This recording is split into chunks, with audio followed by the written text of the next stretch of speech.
एक दिन मोटो और पतलो जंगल में घूम रहे थे।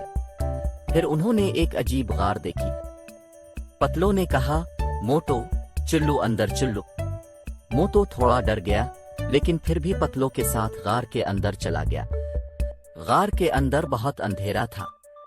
मोटो और पतलो ने मशलें रोशन की और आगे बढ़ने लगे। थोड़ी देर बाद उन्हें एक तेज रोशनी नजर आई। वो रोशनी की तरफ बढ़े और देखा कि वहां एक बड़ा खजाना रखा हुआ है।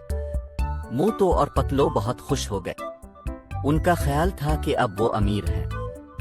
लेकिन इसी वक्त गार का दरवाजा बंद हो गया और मोटो और पतलो अंदर फंस गए। वो डर गए और रोने लगे। तभी उन्हें एक आवाज सुनाई दी। आवाज ने कहा, डरो नहीं, मैं तुम्हारी मदद करूंगा। मोटो और पतलो ने देखा कि एक बूढ़ा जादूगर उनके सामने खड़ा है। जादूगर ने कहा, यह गार जादुई है, जो यहाँ आता है वो अंदर ही फंस जाता है। लेकिन अब हमें कैसे निकालेंगे? मोटो ने पूछा।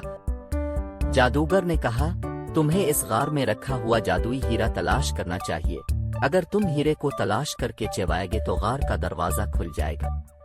मोटो और पतलो ने जादुई हीरे की तलाश शुरू कर दी। उसने गार के हर कोने का जायजा लिया। आखिरकार उन्हें एक चट्टान के नीचे छुपा हुआ हीरा मिल गया।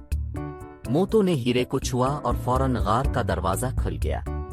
मोटो और पतलो बहुत खुश हुए और जादूगर का शुक्रिया अदा किया। गार से निकलकर घर की तरफ भागे। इस दिन के बाद मोटो और पतलो ने फिर कभी लालच नहीं किया। उसने सीखा कि पैसा ही सब कुछ नहीं है। रास्ते में मोटो की नजर मिठाई की दुकान पर पड़ी। उसे समोसों का लालच हो गया, लेकिन जेब खाली थी। मोटो ने कहा, वो जादुई गार, शायद वहां मजीद खजाना होगा। पतलो को ये पसंद नहीं आया। मोटो, जादूगर ने हमें लालची ना होना सिखाया था। अरे हम सिर्फ थोड़ा ही लेंगे, मोटो ने इसरार किया। आखिरकार पतलो राजी हो गया। वो दोबारा गार की तरफ भागे। गार के अंदर पहुंचकर उन्हें मायूसी हुई।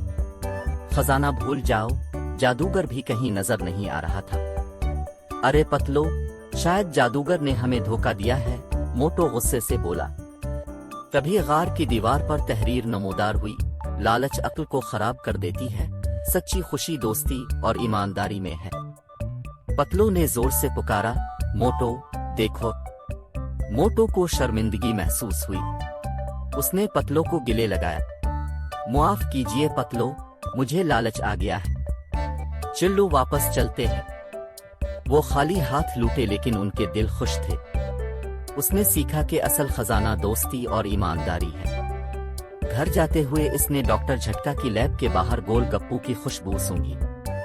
डॉक्टर झटका ने उन्हें मिठाई खिलाई और उनकी ईमानदारी की तारीफ की। इस तरह मोटो और पतलो को ईमानदारी की वो मिठास मिली जो किसी खजाने से कम मीठी ना थी।